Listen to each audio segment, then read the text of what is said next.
لو بتفكر تشتري موبايل للجيمنج تحت ال20,000 جنيه، أكيد جه قدامك اسم انفينكس جي تي 30 برو. الموبايل ده واخد ضجة كبيرة الفترة دي، وبيتقدم على إنه أحسن موبايل للألعاب تحت ال20,000 جنيه. بس السؤال المهم، هل هو فعلا يستاهل الضجة دي؟ يعني لو أنت بتدور على موبايل يديك تجربة ألعاب محترمة وفي نفس الوقت ينفع تستخدمه في أي حاجة تانية، هل بقى الموبايل ده يقدر يعمل كده؟ في الفيديو ده إن شاء الله مش هسيب تفصيلة غير لما أتكلم عنها، من أول التصميم لحد الشاشة والمعالج والكاميرات والبطارية، والمهم كمان ايه العيوب اللي ممكن تضايقك، وهل الموبايل ده فعلا يستاهل سعره ولا في بدائل احسن منه.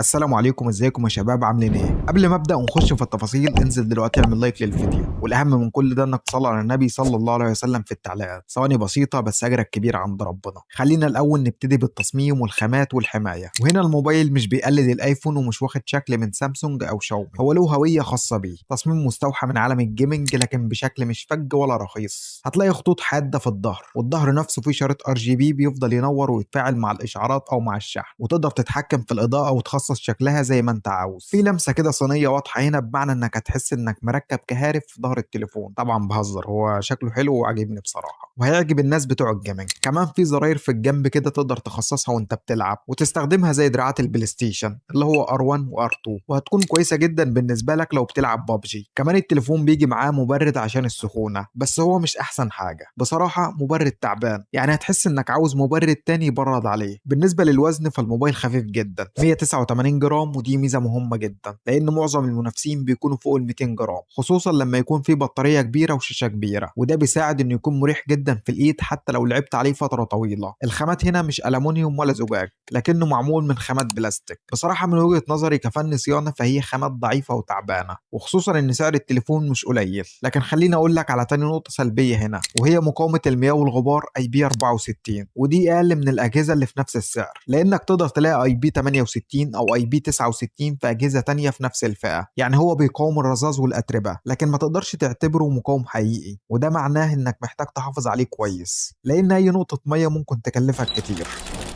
نيجي بقى للشاشة، والشاشة هنا مش مجرد شاشة وخلاص، لا دي واحدة من أقوى الشاشات اللي شفناها تحت ال30,000 جنيه، وبصراحة دي من أهم الأسباب اللي تخلي الموبايل ده يلفت الانتباه من أول ثانية. خليني أقول لك الأول المواصفات كأرقام. الشاشة من نوع أموليد بحجم 6.78% بوصة، وجودة ال1.5K، والتردد أو معدل التحديث هو 144 هرتز، والسطوع بيوصل لحد 4500 شمعة، لكن الفعلي هو 1900 شمعة، ومعدل التعتيم اللي هو البي دبليو ام عالي جدا، حوالي 2304 هرتز. كمان التليفون عليه طبقة حماية من نوع جوريلا جلاس 7 اي، ونسبة استحواذ الشاشة حوالي 90% من الواجهة الأمامية. طيب فكك من كل الكلام ده، في الواقع بقى تجربة الشاشة عاملة ايه؟ بص، أول حاجة نوع الشاشة أموليد، وده شيء كويس جدا، وعامة دي حاجة تعتبر موجودة في كل موبايلات الفئة. لكن الجودة والدقة بقى هنا هي اللي كويسة. الموبايل مش فول اتش دي بلس زي اغلب الموبايلات التانية، لا ده 1.5K، ودقة 1224 في 2720 بكسل، يعني 440 بكسل لكل انش، وده بيخلي تفاصيل الصورة اوضح والكتابة انعم، وكل حاجة بتبان بجودة اعلى. وطبعا وجود معدل تحديث عالي اللي هو 144 هرتز هو كمان نقطة تفوق واضحة، مش بس لان الارقام عالية، لكن كمان لان النظام نفسه خفيف وبيديك سلاسة ملحوظة جدا، سواء في التصفح او في التنقل بين القوائم او حتى في الالعاب اللي بتدعم معدل التحديث ده. والنقطه اللي بتميز الشاشه دي كمان هي معدل التعتيم المرتفع جدا، 2304 هرتز، وده معناه ان الموبايل امن جدا للعين، خصوصا لو بتستخدمه لفترات طويله او بالليل، لانه بيقلل من التذبذب اللي ممكن يسبب صداع او ارهاق على المدى الطويل، ودي نقطه مهمه جدا للناس الحساسه للضوء. الشاشه دي بصراحه كويسه جدا وممتازه.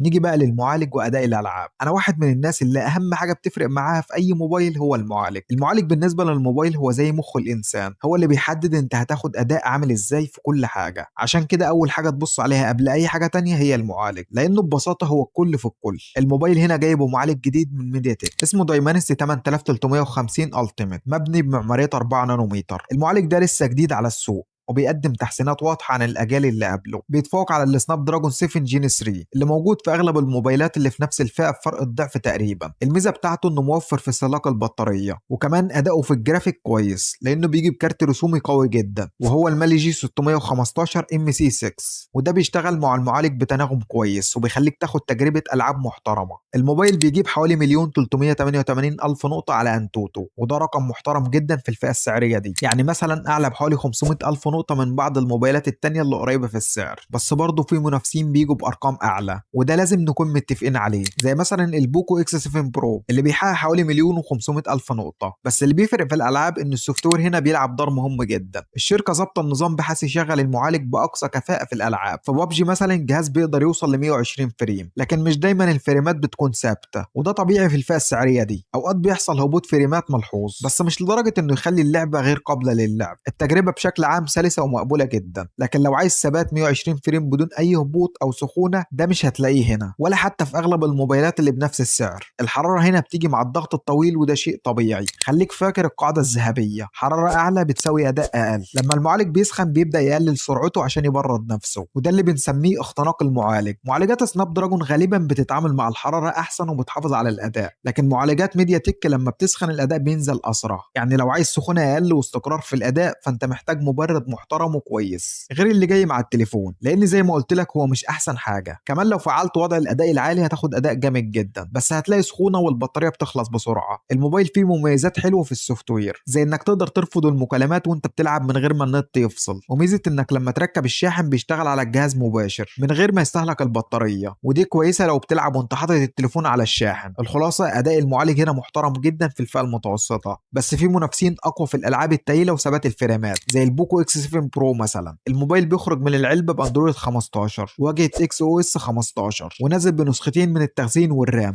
اول نسخة هي 8 جيجا رام و256 جيجا مساحة، وتاني نسخة هي 12 جيجا رام و512 جيجا مساحة. الحلو ان الموبايل كمان بيجي بذاكرة تخزين يو اف اس ممتازة، وهي 4.0، وده مستوى تخزين بنشوفه غالبا في الفلاج شيب. الذاكرة دي بتقرأ وتكتب البيانات بسرعة خرافية، مقارنة باليو اف اس 3.1 اللي لسه موجود حتى في موبايلات اغلى زي الاوبو رينو 14. على فكرة الفرق مش نظري بس، لا انت هتحسه لما تيجي تحمل لعبة كبيرة او تنقل ملفات او تفتح صور وفيديوهات تقيلة، كل ده هتلاقيه بيتم اسرع بكتير. نيجي بقى للكاميرات. الكاميرا الأساسية هنا 108 ميجا بكسل بمستشعر من سامسونج كويس جدا، ودي فعلا الكاميرا اللي ممكن تعتمد عليها في التصوير، بس معالجة الصور نفسها مش الأفضل ومحتاجة تتحسن. إنما الكاميرا الواسعة 8 ميجا بكسل بمستشعر صغير جدا، فالأداء بتاعها ضعيف ومش هيفيدك غير في ظروف إضاءة مثالية. أما السيلفي 13 ميجا بكسل والأداء بتاعها عادي جدا من غير أي حاجة مميزة، زي البوكو اكس 7 برو بالظبط. الكاميرا الأساسية تقدر تعتمد عليها، لكن الواسعة والسيلفي أي كلام. وطبعا بتقدر تصور فيديو بجودة الفور بكل الكاميرات.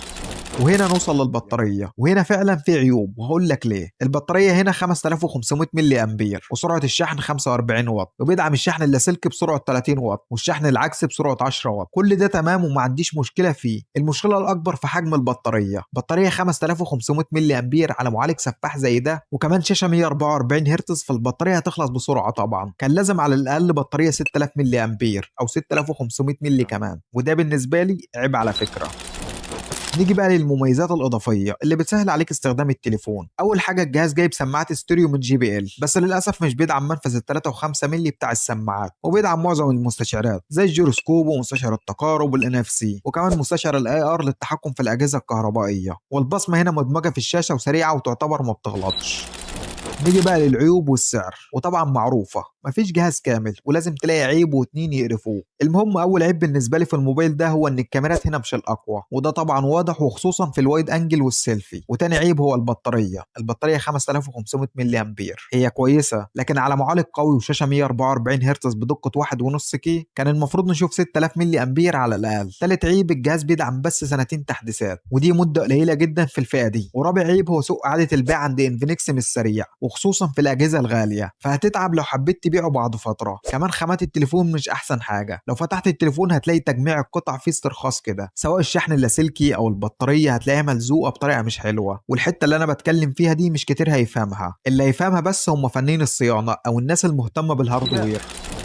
نيجي بقى لأكتر نقطة حاسمة وهي السعر. وسعر الموبايل لنسخة ال 12 جيجا رام و512 جيجا مساحة حوالي 19230 جنيه، مع ان المفروض سعره بره حوالي 15000 جنيه. يعني على الأقل كان المفروض يبقى ب 16000 مثلا، او كانوا نزلوا نسخة ال 8 جيجا رام و256 جيجا مساحة ب 15000 مثلا، كانت هتبقى صفقة ممتازة. بس الصراحة تتقال لو شلت لوجو انفينكس من على الجهاز وجربته فعليا هتلاقيه مسح الأرض بكل المنافسين في سعره، زي الجالاكسي A56 مثلا، او هونر 400، او وريلمي 14، ما عدا طبعا الكاميرات هم افضل منه بمراحل. كمان عايز اقول لك على حاجه مهمه، المشكله مش في الجهاز ذات نفسه سفاح، لكن الضمان بتاعه كارثه. خدمه ما بعد البيع اقل ما يقال عنها انها مش تمام. نيجي بقى للمصيبه الثانيه، وهي الانتشار والاحتفاظ بالقيمه. لو اشتريت الجهاز وبعته بكره بالكتير قوي هتسمع فيه 13,000 او 12,000 جنيه. المحلات هتقول لك سوق تقيل يا عم، وخد القاعده دي واحفظها، الموبايل قيمته جايه من اجماع الناس على انه يستاهل بغض النظر عن صحه رايهم. الخلاصه، لو انت عايز تليفون للالعاب وميزانيتك تحت ال 20,000 جنيه اشتري وانت مغمض، لانك هتتبسط بيه. بس افتكر كويس انه مش هيحتفظ بالقيمه بتاعته نهائي، يعني لو حبيت تبيعه بعد فتره هتسمع فيه اسعار مش هتعجبك. وبس كده، ده كان فيديو مراجعه الجي تي 30 برو من انفينكس. اتكلمنا فيه عن كل حاجه تقريبا. طبعا ما تنساش تسيب لي رايك في الكومنتات، ولو عندك اي سؤال اكتبه وما تترددش. وادعوا لاخواتنا في فلسطين، اللهم انصرهم نصرا قريبا. كان معاكم محمد، واستنوني في مراجعه تانية قريبه جدا،